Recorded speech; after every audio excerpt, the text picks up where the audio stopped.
Meus amigos, na semana passada a gente trabalhou, assim, debateu, né, as, uma nova configuração do, em termos de estrutura proporcionada pelo poder público, só que agora de uma forma diferente do que a gente via, né, com aquela divisão de administração direta, indireta, né. Nós agora estamos diante da proposta dos, vamos dizer, os neoliberais que defendem um Estado mínimo e que, na verdade, eles atribuem ao Estado somente atividades estratégicas. Né? Então, os autores vinculados ao gerencialismo, a proposta gerencialista de gestão pública, eles trouxeram essa configuração de estrutura do poder público. E essa estrutura, né, ela perpassa três momentos. Né? Nós vimos que eles propõem quatro tipos de propriedades, né? A propriedade estatal, a pública não estatal, a corporativa e a privada. Tá? Então, na verdade, existe a propriedade do governo? Sim, a propriedade estatal é do governo.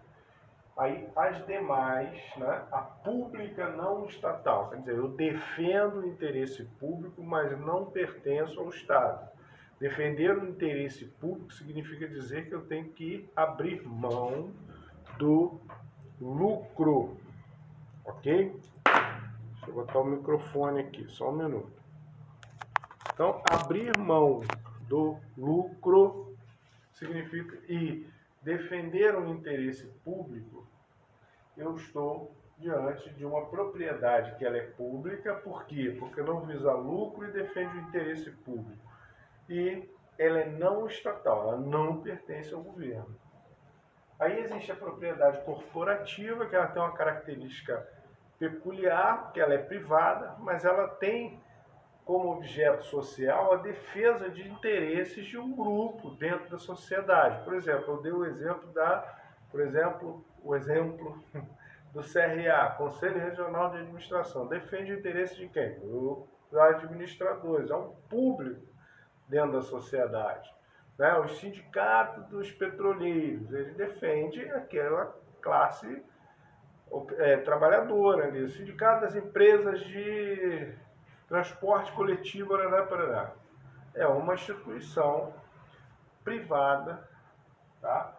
Que tem o objetivo de defender o interesse daquela classe ali, que são os empresários das empresas de ônibus. E, por fim, iniciativa privada, né? Que ela tem por característica, né, produzir bens ou serviços para a população como um todo. Então, propriedades. As propriedades, eles também categorizaram as atividades, o que na verdade a sociedade demanda em termos de atividade. Então a sociedade demanda a formulação de políticas, a implementação dessas políticas, né? Alguém que controle a formulação e a implementação. Os interesses corporativos, eles também são demandas da sociedade. A sociedade ela tem essa demanda, quer dizer, ela se interessa pelas instituições, elas acham, né, conveniente que instituições cuidem de determinadas classes. E vamos lá, Conselho Regional de Administração, Sindicato das Empresas de Telecomunicações, são instituições que estão ali para atender interesses corporativos, de grupos dentro dessa sociedade. Os serviços sociais e científicos, não é? É típico da prestação de serviço social, de educação, saúde, cultura, meio ambiente e, por fim, a produção de bens e serviços. Né? Então, eles categorizaram as atividades e eles também fizeram a proposta de dos tipos de organizações que estariam vinculadas a essas propriedades, que estariam atendendo essas atividades. Que tipo de organizações são essas?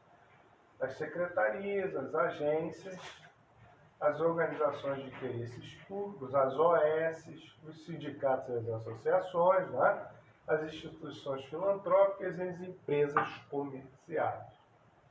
De posse desses três grandes grupos, né, eles criaram uma estrutura que ela é uma combinação das três categorias. Né?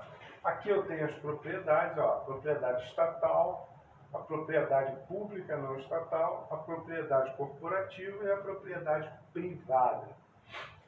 Então, o que vai acontecer aqui? Cada propriedade ela vai receber organizações dentro dessas propriedades. E aí vamos lá, cada organização vai receber uma ou mais atividades que a sociedade demanda. Então, as atividades que eu tenho, vou botar aqui, eu vou numerar. 1, 2, atividade 3, atividade 4, a 5 e a 6. Por exemplo, a produção de bens e serviços, atividade 6, ok? Lá no artigo vocês têm uma configuração como essa, né, mais detalhada, mas vamos lá, atividade 6, que é a produção de bens e serviços, ela, para os neoliberais, para os defensores do gerencialismo na gestão pública, é o tipo de atividade que o Estado não vai participar. Tá? Para eles, é uma atividade tipicamente da iniciativa privada. Tá? Privada. Então, alguém que vai estar aqui. Esse alguém seriam as empresas comerciais. Então, está aqui a empresa comercial de número 7, que seria a organização adequada para assumir essas funções aqui, né? Essas atividades. Então, não tem ninguém, né? Outro tipo de propriedade não estaria aqui, segundo eles. Né? Vamos lá. Uma outra situação seria o quê? Vamos lá. Nós temos aqui uma atividade que é uma atividade tipicamente pública. Né? O governo estaria responsável pela formulação de políticas e de estratégias. Tá? É uma atribuição do governo. O governo estaria nessa frente. Tá? Então, se é o governo o formulador de políticas e de estratégias, não nos resta a menor dúvida que essa propriedade é do Estado. Tá? Eu não vou entregar esse pensamento para a iniciativa privada. Então, o Estado vai formular políticas. Se ele vai formular políticas, existe aqui a figura das secretarias. Isso seria o item 1, né? Vou botar aqui 1. Seriam as secretarias.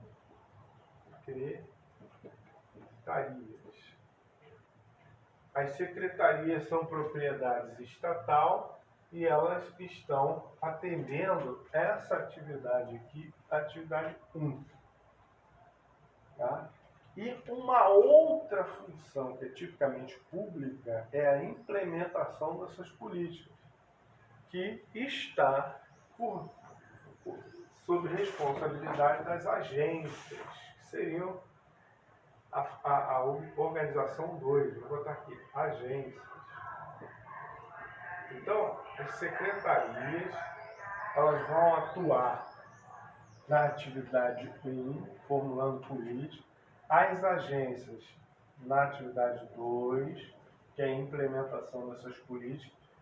Ambas, tanto as secretarias quanto as agências, elas pertencem ao Estado. E aí, o Estado não participa de mais nenhuma atividade dentro desse contexto. Tá? O Estado está resumido a essas duas atividades, a 1 e a 2. E aí, meus amigos, nós temos a atividade 3, que é o controle social. Nós temos que controlar o funcionamento dessa máquina pública, que muito embora o poder público não esteja executando, mas em determinadas situações ele pode estar financiando, patrocinando. Por exemplo, eu não estou lá na ponta cuidando do paciente, mas eu posso contratar alguém, contratar, que eu digo, uma organização para cuidar dessa assistência médica, entendeu? Então, o controle social ele vai ser exercido pelas organizações de interesses públicos. Seria essa aqui, ó, a organizaçãozinha número 3, organização 3, aqui dentro das organizações, a 3, que é essa aqui, ó, organização de interesse público.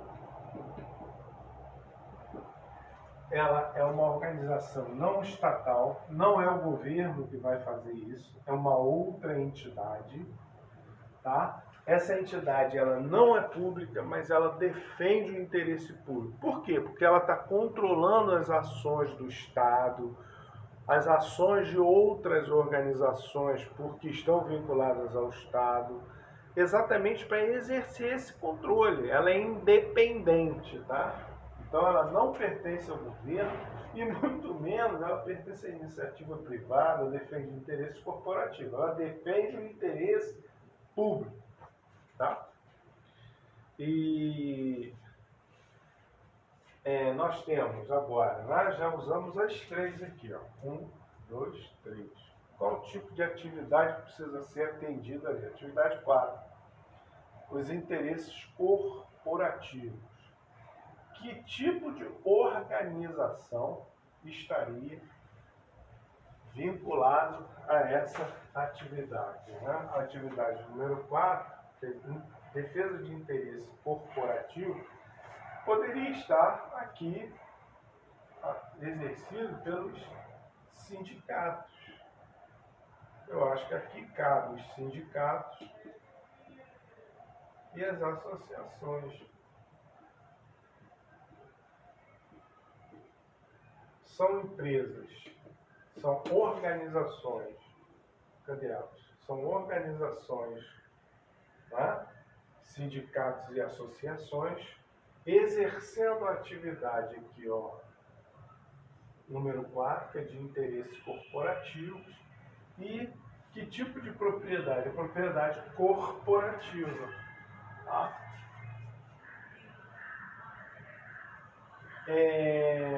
Então já matamos aqui a atividade 4. Bem, a sociedade também demanda serviços sociais e científicos. Serviços sociais, saúde, educação, meio ambiente, segurança. Tá? Os serviços sociais e científicos, educação superior, técnica, fundamental, para todo mundo aqui.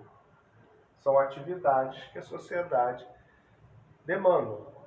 E a proposta deles é que essas atividades sejam atendidas por instituições que não são do governo, não são estatais, tá? E que uma pode estar aqui, tá? Que são as OS, as organizações sociais, vou botar aqui, OS. As OS, elas são públicas, não estatais. Por quê? Porque elas foram criadas não para obter lucro, e sim para atender interesses públicos. Elas não precisam de lucro. Aqui as OS, elas são públicas, não estatal, muito menos elas são do governo, tá? Alguém com o cunho vamos dizer, de bom senso, de interesse público, né? De vislumbração do atendimento à sociedade sem obter lucro, ele cria uma OS e essa OS vai prestar serviços à população, serviços que são sociais e científicos, e que esses serviços eles não visam lucro. Nós poderíamos ter uma OS hoje, segundo esses autores, aí administrando a FEMAIS, prestando serviço a vocês. Ou seja, o poder público contratou uma OS para que essa OS operacionalizasse a FEMAIS dentro do campus aí, tá? Porque é um próprio público.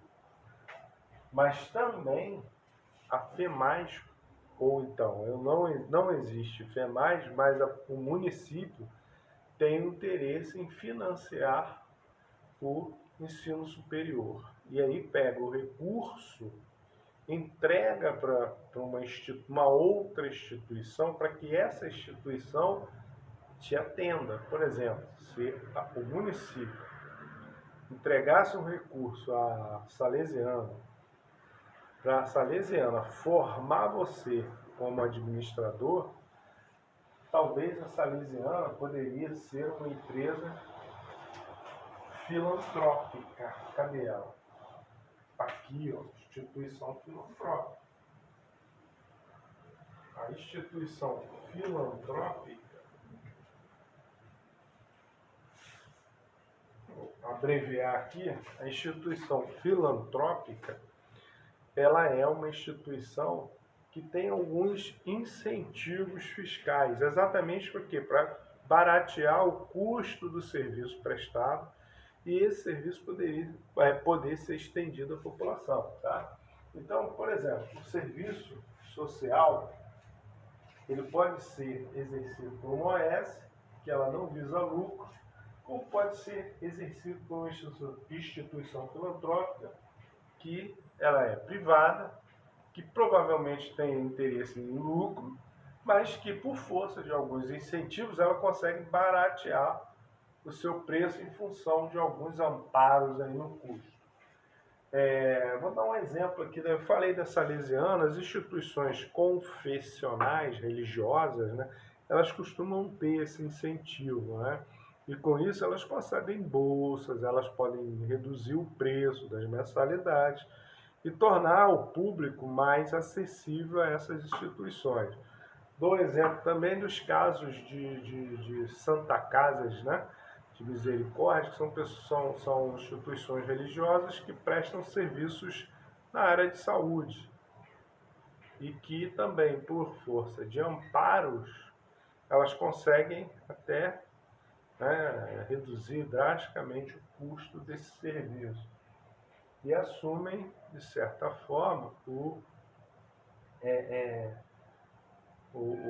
assumem, né, essa responsabilidade de atender a população. Eu falo, né, de você ter a gratuidade, quer dizer, eu vou lá estudar na Salesiana de grátis, como eu estudo na FEMAIS. Antes eu estudava na FEMAIS, que era uma instituição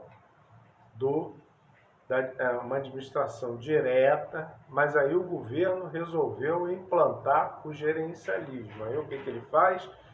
Não tem, a minha função é só formular política e implementar, não executar.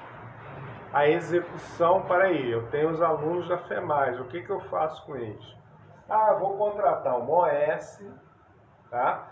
Essa OS, ela é uma empresa independente, ela pode ir lá contratar seus professores, seus funcionários, enfim, e vai atender meu público gratuitamente. Ou então, eu dou uma série de incentivos a uma instituição filantrópica e ela vai, sei lá, cobrar aí R$ 200 e você acha, tranquilo, dá para pagar, não é os 1.500 que eu pagaria em outra instituição. Enfim, são as formas de atender a população, seja gratuitamente ou seja, tá, de um custo mais acessível e aí um preço também bem convidativo. E por fim, né, a atividade 6, que é a produção de bens e serviços, ela está sob responsabilidade das empresas comerciais. Então vocês podem observar que o governo não se envolve nas atividades comerciais. Ele não está ali para explorar petróleo, entregar SEDEX, distribuir água, luz, enfim. O governo está para formular políticas e acompanhar a implementação dessas políticas. A execução está praticamente na mão do capital privado. Aqui é o público, aqui não é o privado. E aí tem gente que está disposto a abrir mão do lucro para atender a sociedade e exerce essas duas atividades. Uma de controle social, a outra é de prestação de serviços sociais e científicos. Aqui uma galera que cria as organizações para atender determinados grupos. Por que isso é importante dentro da sociedade? Porque você começa a controlar esses grupos, legitima. Pô, imagina, né? Se o governo hoje ele controla se o médico é médico, se o advogado é advogado, se o administrador é administrador. Não é? Então, na verdade, nada mais justo que um conjunto de médicos, de advogados, né, de engenheiros, para controlar os seus pares. Né? Então, eles criam lá aqueles sindicatos, as associações, e controlam isso para o governo. Né? Enfim, as OS também, né, para atender os serviços sociais, as instituições filantrópicas que também exercem essa atividade. Aqui está, né, a gente pode falar em educação, pode falar em cultura, tá?